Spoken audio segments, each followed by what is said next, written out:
Să nu vă țin mult. Pentru afecțiuni circulatorii, varice, artrite. Acest tratament CHAI are rol vasodilatator, accelerează viteza de circulație a sângelui prin scăderea viscozității acesteia, scade colesterolul. Pentru persoanele care suferă de o circulație dificilă, greoaie, picioare umflate, artrite, varice externe, ulcer varicos, sunt recomandate două tipuri de alifii. Alifie de gălbenele cu ulei de sunătoare și alifie de gălbenele cu mărul lupului.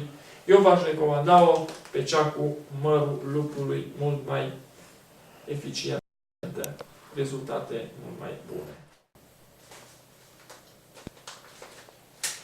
Pentru afecțiuni digestive gastrointestinale. Tratează următoarele afecțiuni: ulcer gastric, ulcer duodenal, gastrite hiperacide, ulcer vechi pe bază nervoasă, ulcer vechi cu nișă, colici abdominale. Infecții gastrointestinale, enterocolite, colite de fermentație.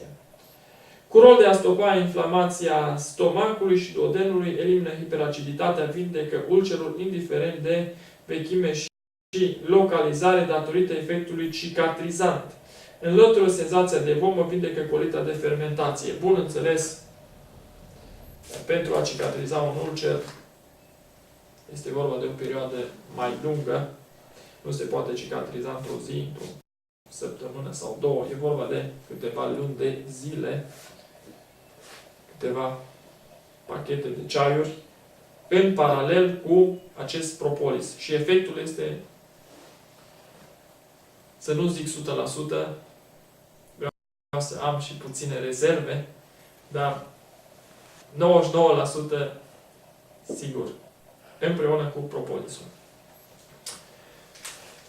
Pentru afecțiunile ale pielii depurativ, ceaiul are rol de a curăța sângele de toxine, recomandat pentru alergii, intoxicații, exeme de orice fel, atât umede cât și uscate, furunculoze, dermatite, eriteme, nodul mamar, dând un bun rezultat în tratarea acneelor, varicelor, ulcerului varicos, plăgilor benigne, ciuperci și psoriazis.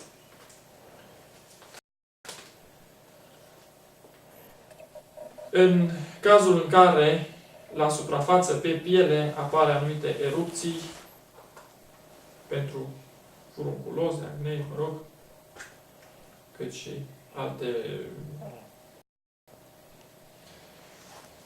exeme, se va folosi în paralel această alifie din 9 plante cu mărul lupului.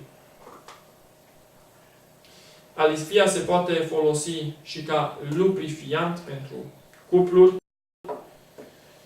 pentru că mărul lupului este planta aceea puternică în principii active terapeutice care combate candidozele oarecum și totodată pot să amintesc aici pentru candidozele vaginale o alifie fără contraindicații și fără efecte secundare.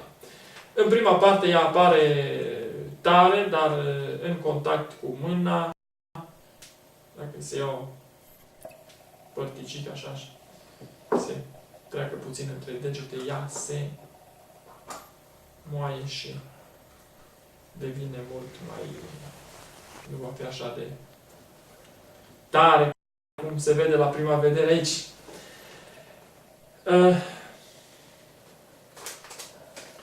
Pentru afecțiuni dermatovenerice și ginecologice, pentru spălături cu irigatorul, vindecă următoarele afecțiuni: cistite, anexite, chisturi ovariene, fibrom uterin, vaginite, leucoree, infecții uterine, infecții gonococice, tricomoniază, candidoze, leus prima fază, infecții micotice, ciuperci, endometriază.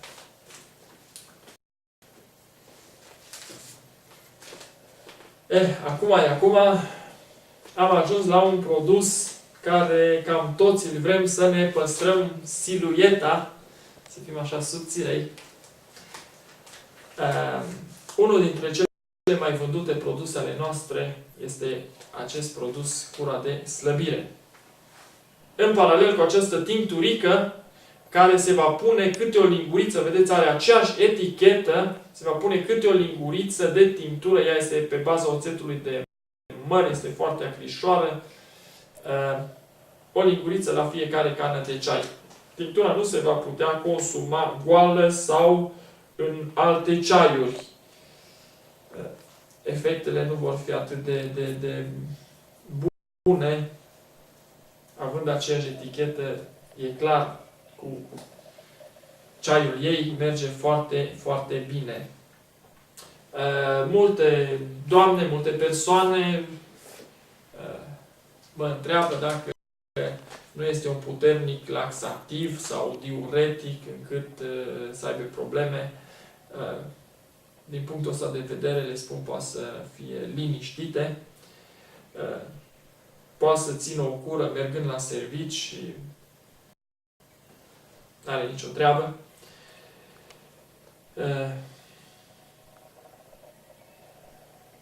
Spunem așa, efect diuretic, laxativ și sudorific, dar nu prea încât să fie probleme. Reglează metabolismul, favorizând arderile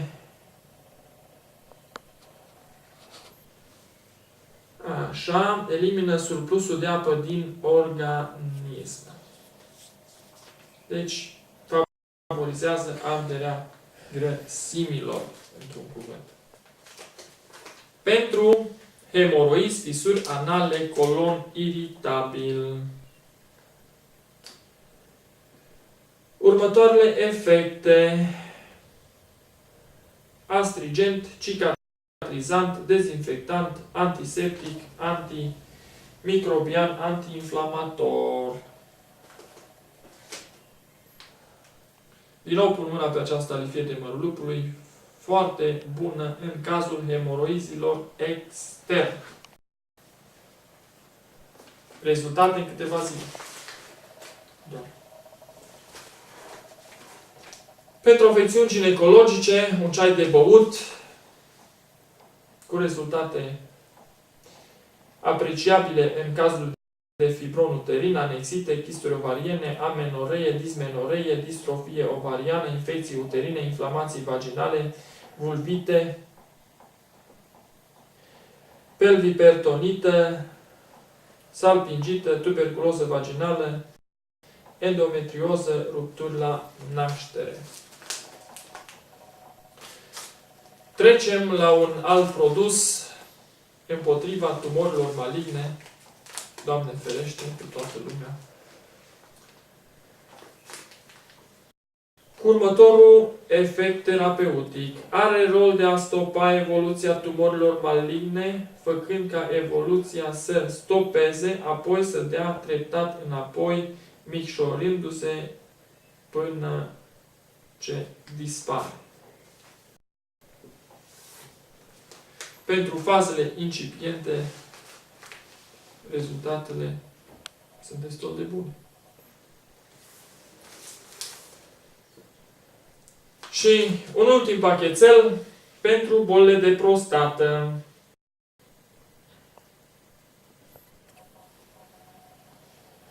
Indicații: infecții acute sau cronice ale prostatei, adenom de prostată, hipertrofia benignă a prostatei și în cancer de prostată.